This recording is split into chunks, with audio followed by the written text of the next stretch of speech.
Hello दोस्तों, PhD का एक नया नोटिफिकेशन स्टार्ट हो गया है जो कि गुरु घासीदास विश्वविद्यालय से है। दोस्तों ये एक सेंट्रल यूनिवर्सिटी है, नैक द्वारा A++ ग्रेड यूनिवर्सिटी है। इन्होंने काफ़ी सारे सब्जेक्ट के लिए आवेदन मांगा है। सबसे पहले यहाँ पर इन्होंने बताया है कि इन्होंने VRET जो कि एंट्रेंस एग्जाम है उसके थ्रू भी आवेदन मांगा है और एग्जामेटेड कैटेगरी के थ्रू भी आवेदन मांगा है। तो दोनों ही कैटेगरी के अंदर आवेदन मांगा गया है। यहाँ पर लास्ट डेट भी बताई है। यहाँ पर ये फॉर्म 27 जनवरी से स्टार्ट हो गया था, 20 फरवरी इसकी लास्ट डेट रहने वाली है। एंट्रेंस टेस्ट आपका 9 मार्च को रहेगा और रिजल्ट आपका 17 मार्च को डिक्लेयर कर दिया जाएगा। और हेल्पलाइन नंबर भी यहाँ पर दिए हुए हैं। बाकी की इन्फॉर्मेशन इन्होंने अलग नोटिफिकेशन में दी है तो वो भी हम आपको दिखा देते हैं। दोस्तों ये नोटिफिकेशन है, यहाँ पर इन्होंने VRET एग्जामेटेड कैटेगरी के लिए बताया है और यहाँ पर इन्होंने एंट्रेंस एग्जाम के लिए भी बताया है। तो सबसे पहले इन्होंने बताया कि यहाँ पर वर्किंग प्रोफेशनल्स वगैरह वही अप्लाई कर सकते हैं। और यहाँ पर इन्होंने डिटेल बताई है कि जो सब्जेक्ट के अंदर आपकी PG डिग्री है तो उसी सब्जेक्ट के अंदर आप आवेदन कर सकते हैं। तो ये लिखा हुआ है, बाकी एक एक करके हम आपको इन्फॉर्मेशन दिखा देते हैं। तो सबसे पहले यहाँ पर टेबल नंबर फर्स्ट के अंदर इन्होंने यहाँ पर VRET वाले के लिए बताया गया है जिसके अंदर की एंट्रेंस एग्जाम लिया जाएगा। तो आप देख सकते हैं यहाँ पर इन्होंने कैटेगरी के हिसाब से बताई है, सीटों की संख्या वो बताई है और यहाँ पर सब्जेक्ट भी देख सकते हैं। टोटल सीटें भी यहाँ पर दी गई हैं। तो हिंदी के लिए 1 सीट है, इंग्लिश के लिए 5 सीट है और इलेक्ट्रॉनिक्स कम्युनिकेशन इंजीनियरिंग के लिए 18 सीट है, सिविल इंजीनियरिंग के लिए 33 और कंप्यूटर साइंस एंड इंजीनियरिंग के लिए 22 सीट है, इंफॉर्मेशन टेक्नोलॉजी के लिए 8, केमिकल इंजीनियरिंग के लिए 27, इंडस्ट्रियल प्रोडक्शन इंजीनियरिंग के लिए 18, मैकेनिकल इंजीनियरिंग के अंदर 20, एंथ्रोपोलॉजी के लिए 4, बॉटनी के लिए 7, zoology 3, commerce 10, management 16, computer science and information technology के लिए 14, mathematics 13, forestry 6, pharmacy 16, chemistry 7, pure and applied physics 24, political science 1, social work 2, economics 6, history 4, education 14, biotechnology 10, rural technology 4, forensic science कोई seat नहीं है, law 1। यहाँ पर total 314 seat बताई गई है, तो आप देख सकते हैं। और आगे इन्होंने यहाँ पर VRET एग्जामेटेड कैटेगरी के लिए भी बताया है तो उनके लिए कितनी सीटें हैं तो वो भी यहाँ पर बताई गई है।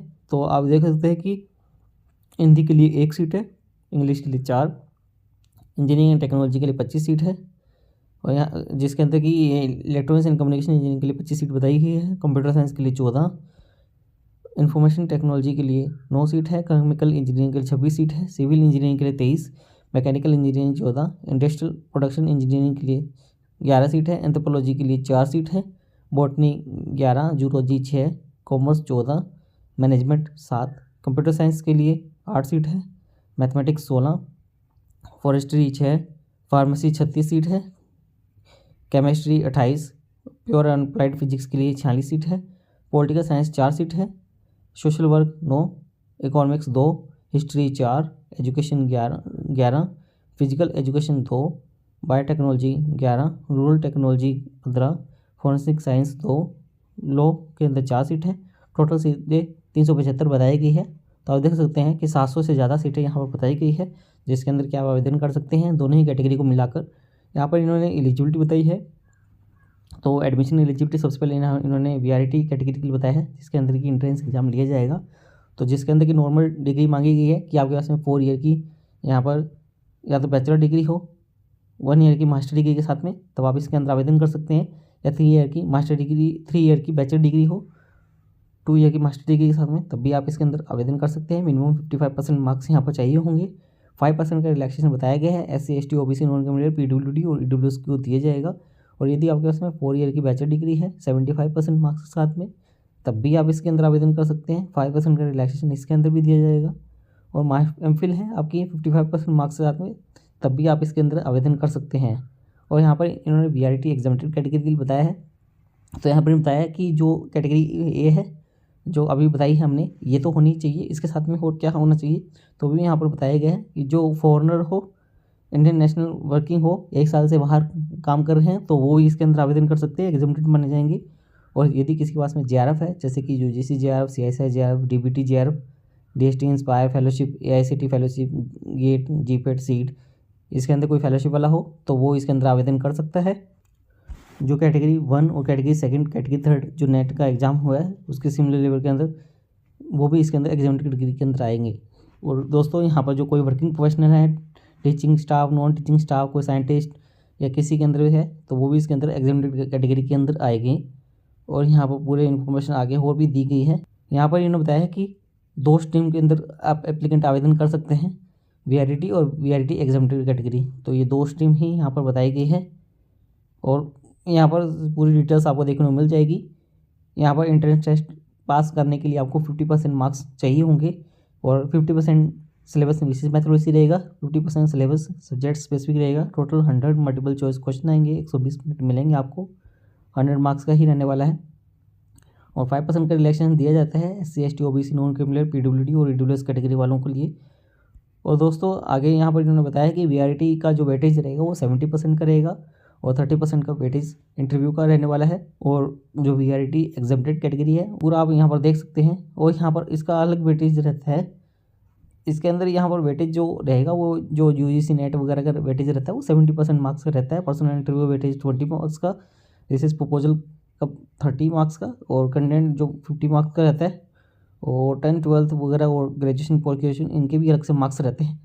तो ये भी आप देख सकते हैं शॉर्ट लिस्ट किस प्रकार से किया जाएगा, सभी इन्फॉर्मेशन आपको यहाँ पर देखने को मिल जाएगी। यहाँ पर आगे इन्होंने कोर्स वर्क के बारे में बताया हुआ है, तो ये भी आप देख सकते हैं। ग्रेजुएशन पॉलिसी और जनरल इंस्ट्रक्शन भी दिए हुए हैं कि जो VRT एग्जामिनेशन कैटेगरी के अंदर आवेदन कर रहा है तो उनको सेक्शन बी के अंदर आवेदन करने वाले सेक्शन A का भी होना चाहिए इसके अंदर। तो पूरी अच्छे से डिटेल हमने आपको वैसे बता दी है कि क्या एलिजिबिलिटी रहने वाली है। तो आप ये देख सकते हैं इन्होंने यहाँ पर सिर्फ टर्म्स कंडीशन बताई है कि आपकी जो एलिजिबिलिटी है वो सही होनी चाहिए। और यहाँ पर इन्होंने एप्लीकेशन फ़ीस की बात की है कि 1500 रुपये एप्लीकेशन फ़ीस रहेगी जनरल OBC EWS कैटेगरी के लिए, 750 रुपये fees SC ST PWD category के लिए रहेगी। इंपॉर्टेंट डेट यहाँ पर इन्होंने फिर से बताई है कि लास्ट डेट 20 फरवरी आने वाली है।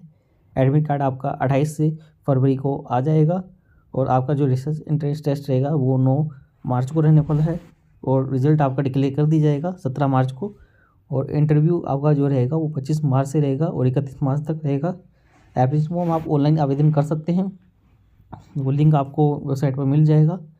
और यहाँ पर आपको एडमिट कार्ड कहाँ क्या कैसे डाउनलोड करना है, टेस्ट सेंटर यहाँ पर ये यूनिवर्सिटी ही रहेगी और पूरा डिटेल आपको देखने को मिल जाएगा। ओमर शीट पर आपका पेपर रहने वाला है जो आपका एंट्रेंस टेस्ट रहेगा। बाकी अदर इन्फॉर्मेशन यहाँ पर इन्होंने बताई है, इन्होंने यहाँ पर कंप्लीट इन्फॉर्मेशन बताई है तो आप इनको देख सकते हैं। अच्छे से रीड आउट कर लीजिएगा दोस्तों अप्लाई करने से पहले, क्योंकि काफ़ी बार जानकारी हमसे भी छूट जाती है। यहाँ पर जो मीडियम रहेगा एग्ज़ाम का, ये सब्जेक्ट देख सकते हैं इनके लिए इंग्लिश ही रहेगी। बाकी जो लैंग्वेज सब्जेक्ट रहते हैं उनके अंदर जैसे हिंदी लैंग्वेज सब्जेक्ट है तो उसके लिए हिंदी के अंदर एग्जाम आएगा। बाकी कुछ सब्जेक्ट ऐसे भी है जिसके अंदर की हिंदी और इंग्लिश बाइलिंगुअल लैंग्वेज में आता है।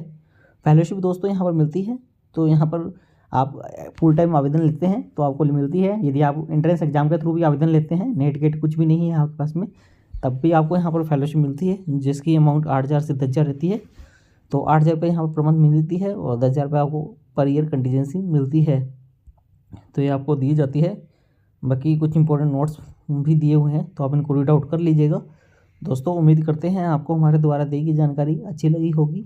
यदि आपको हमारे द्वारा दी गई जानकारी अच्छी लगी हो तो आप हमारे चैनल को सब्सक्राइब कर सकते हैं और आप हमसे टेलीग्राम पर भी जुड़ सकते हैं ऐसे ही PhD से रिलेटेड नए अपडेट के लिए।